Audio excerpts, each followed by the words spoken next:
Should you or should you not pull for Astra Yao? Yeah, I know, guys, you've probably seen a lot of content creators and a lot of people tell you Astra Yao is a must pull. Astra Yao is amazing. Astra Yao is literally the Miyabi of supports. And I'm here to tell you, most of that is kind of true, honestly. Like, she is a very strong support. She's going to be the best support character in the game. Now, do I think that she's going to be Miyabi level support?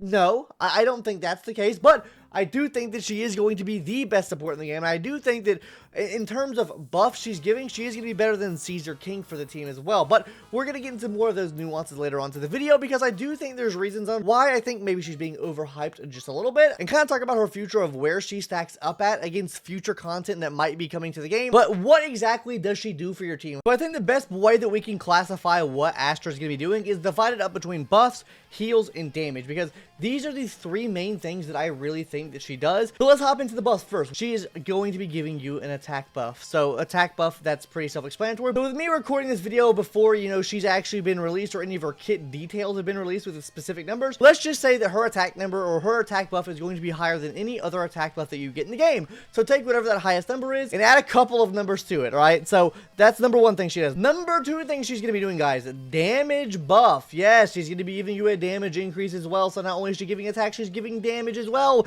Super good. But what other buff does she provide to you? She's also going to be giving you a crit damage buff as well. So that's three buffs on the table here that we're getting. We're getting attack percentage, crit damage, and damage percentage. What else does she offer though? A full team heal. So this is not just one ally, this is going to be a full team heal. This is going to be very unique for her. So I mean, she's the only character in the game that can do this, right? She's the only character in the game that can heal you. We have other characters in the game like Caesar King, for example, which we're going to compare her buffs with Caesar King a little bit later in this video, a very brief overview of that, because I do think that Caesar King is probably the closest thing that can match up bar for bar for her. I think that she does outclass every single other support character in the game by a full tier or maybe two. So we have a full separate video going over Astra Yao versus every single support in the game, so go ahead and hit the subscribe button now if you want to see that video. Now, I do think that this point does get misconstrued a bit because people are like, oh, she's the only one that can heal the game. Well, that's yes for characters, but no for like everything in the game, right? Because we have things in the game like this avocado boo right here, which can provide healing for your team, but she's going to be providing it on a much higher level than what that can provide. And honestly, why would you run avocado boo on the team, right? But she is a character now that can provide this heal to the full team. Now, I do see some future caveats coming with this, and I do think this could come to harm her later on down the line with her future proofing, but we'll get into that later on in the video, like I said again. And then finally, damage. Guys, you have to think, she's going to be doing off-field damage because every time that she gets into her Cardenza state, which is her, oh, welcome to my... That's Honkai Star Rail. Anyways, you get it, right? When she goes into her Robin stance, right, and she starts singing on the field, she does these little trebellos, I think it's called, where she, there's enemy right here on the field, and jump, boom, boom, boom. That was a very bad art, very shitty art there, but off-field damage is what she's going to be doing for you guys, and the big thing with this off-field damage that's going to be happening is this damage is actually kind of unique in a sense. Think of someone like Bernice, right? Like, this is kind of what Bernice does, but on a much lower level, because Bernice is going to be providing burn while she's off field, whereas Astra here is also going to be providing ether while off field. So this means you could technically run her an anomaly based team, and I think we do know that, you know, her additional ability will be proccing by having assault characters on the team or attackers on the team, and then also having anomaly characters on the team as well. So this means that she is kind of meant to be ran on both teams, and with her being able to have the ability to do ether procs on the enemy, this means you can technically get disorders, which means she can technically be really viable for Yanagi teams, and on top of that, she can technically be pretty viable for like Miyabi teams as well. The more disorders you get, the more charges you get with Miyabi, which enhances her damage even more. Now, I don't think she is the made support for Miyabi. I just want to let that be known, because I do think while she will be the best on slot support for Miyabi right now, I do think we are still waiting for a better support to come out in the future that enhances what Miyabi is able to do later on down the line as well. This also is going to mean, guys, since she's able to work here for these characters, this means she's practically going to be able to work for just about every single DPS in the game. If we take a look here at our DPS, like, I mean, like, everything is under attack and anomaly, guys. Like, she literally can pair in to every situation here, which also makes her very good. There's no like coldry you have to do to like get this buff up. Now, one thing I didn't mention here that we are going to go over, because it doesn't, does it really fit into any of these categories? I guess it fits into the buff category the most, which would be her ability to give free chain attacks, right? Because when you launch her ult off, not only are you getting that full team heal, you're also able to activate a chain attack on the next 2 quick assists.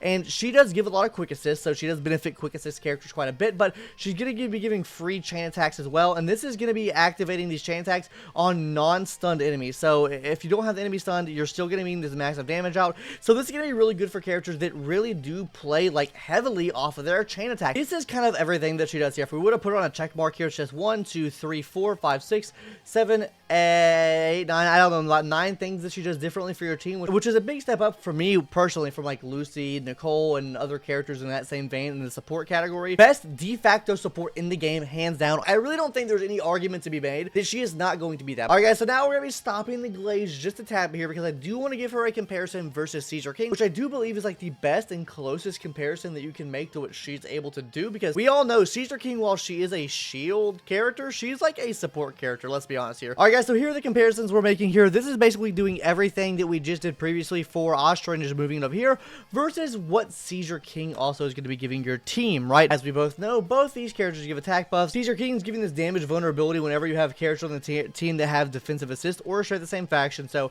this is a little bit harder to activate. We'll address that shortly though. I just want to kind of go over everything we're talking about here. Toughness break, this is pretty self-explanatory guys. Her special move obviously is going to be helping you break the enemy shield. Also her ultimate move does help daze the enemy as well. I keep saying break the enemy shield like we're playing Honkai Star Rail, but you get the point of what I mean here, right? Also shield to the team as well. So this is damage mitigation versus the damage correctiveness that she's going to be having from her heal. So let's go ahead and talk about it now, right? Let's start with the attack buff. Who gives the better attack buff? Astra is giving the much fatter attack buff here, so I mean this does go to Astra here. This is an easy win for Astra when she's able to do here, right? Now I think there's some other wins that Astra is going to be taking here because she does give crit damage and damage percentage bonus. Right now, do I think this is going to be outweighing the amount of vulnerability she's putting on the enemy? Me personally, I would say this buff right here is I wouldn't say this is a clear winner, right? I would say this is a little bit better than what the damage vulnerability is here. So I mean, we will give this a I'm gonna give this actually a very small W here. You know what I'll do? I'll give this a very small green arrow up versus a check mark up, because I think this is just a clear win versus this right here, which I think is let's put a small green arrow down, right? I do think they're pretty comparable in what they can do, but these do outweigh just because of the sheer number of stats you're getting from both of these two. Also, this does rely on you getting this off on the enemy and making sure they're within a 7-meter radius, and then also making sure you're acting on certain things to actually get this off as well, either by activating perfect block, retaliation, defensive assist, or basic attack dead end, which is basically whenever you hold her attack down and she goes vroom, and she has 1 stack on her, right? So that's making sure that those things are in check before this, whereas this right here literally just applies from you activating your skill move, which is a lot easier than proccing that off. So I do give this the win. Now this is the big contentious thing right here, right? Heal versus shield. Now, I'm going to be honest with you guys. I do think that Caesar King takes the win here for this. I do think that the shield that Caesar King provides is better than Astra's heal. Now, the reason I think this is better than Astra's heal, right, is because the big thing with Astra's heal is it only has that effect on an ultimate move, and you have to think, this is healing the whole team, right? But it is contingent on you launching the ultimate move off, which means you do have to have a more perfect playing playstyle to actually heal your allies up and everything like that. So you kind of can't Oonga Boonga in as much as you could with someone like Caesar King, right? You can mostly just face tank a lot of hits with her shield, right? And the thing with her shield is it is very energy derived, so as long as you have energy, right, that's going to be equaling your shield. That's not the case over here. For her heal to proc off, you need ult, which is, I guess, what is it called? I don't even know. I don't know what the name of it's called. Concerto? No, it's not called. What the fuck? Weathering Waves? You're going to be needing decibels to activate this off. And decibels just overall are harder to get than getting energy for your character. And then also, right, shield. You prevent damage. You don't take any damage coming in. And that being paired up with her being able to activate this off with energy, then you do have a heal right here, right? Because heal hits every single person on the team, which is great. Like, it's a full team heal. Don't get me wrong.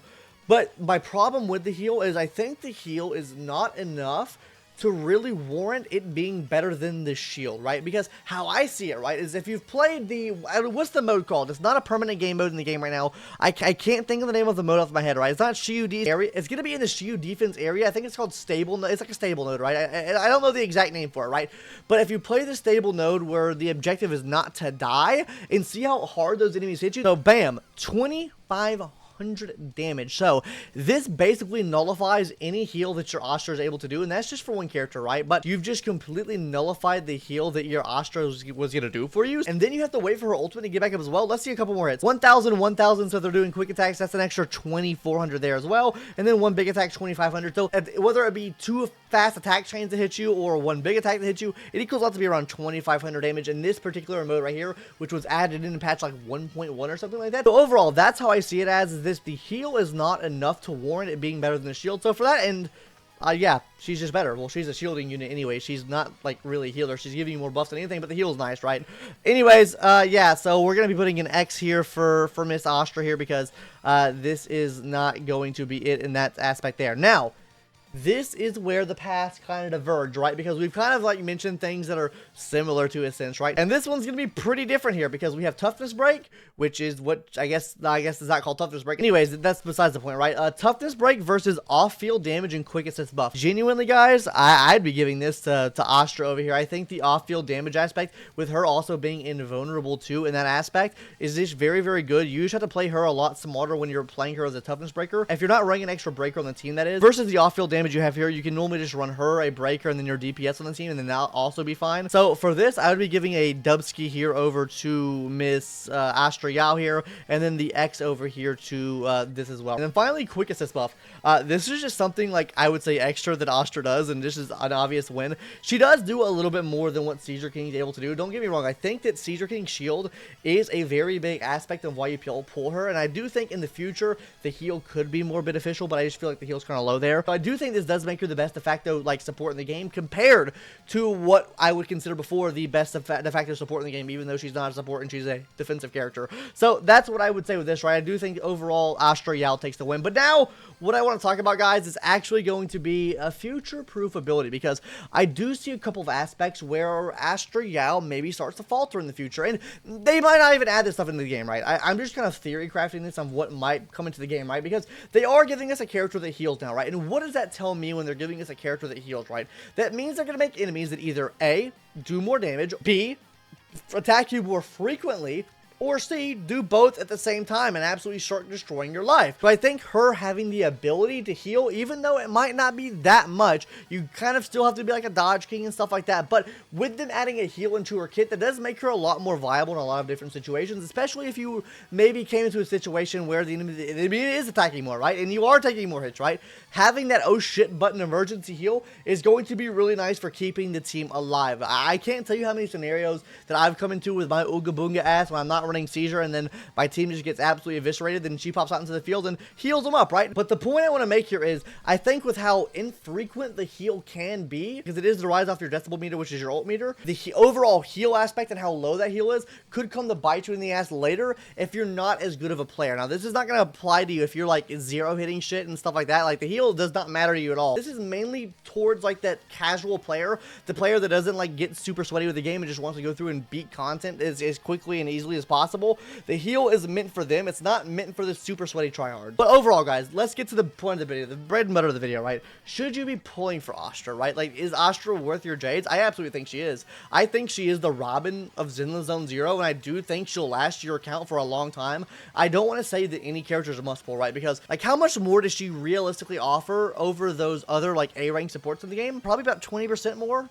30% more maybe over the other supports we have in the game, which, don't get me wrong, is a big buff, but does that really warrant a must pull? I don't know. It's really up to you. I do think she'll carry you through whatever the fuck you're doing, though, and I do think she's a great pick up for your account, because you can literally slot her in any team, and that is like the biggest thing, right? It's like, sure, she gives maybe a 20 to 30% buff over the rest of the people, which is massive. My biggest thing is, how many free-to-play teams can you put her inside of, right?